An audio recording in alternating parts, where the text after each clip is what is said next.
దదిముఖుడు ఆ వానరాలకి, సుగ్రీవుడు రమ్మంటున్నాడు, అని చెప్పగానే అందరూ ఆకాశంలోకి ఎగిరిపోయి కిష్కిందకి చేరిపోయారు.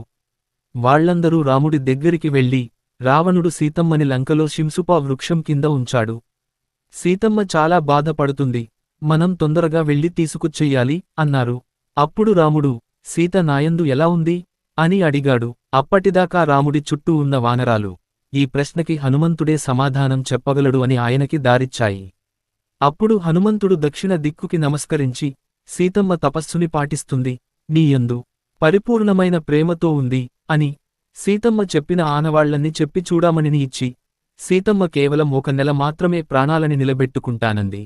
మనం తొందరగా బయలుదేరి వెళ్లి రావణుడిని సంహరించి సీతమ్మని తీసుకురావాలి, అన్నాడు. అప్పుడు రాముడు, సీత జాడ తెలిసాక నేను ఒక్కరోజు కూడా ఉండలేను, అని ఏడ్చి, సీత ఎలా ఉందని అడిగిగాడు.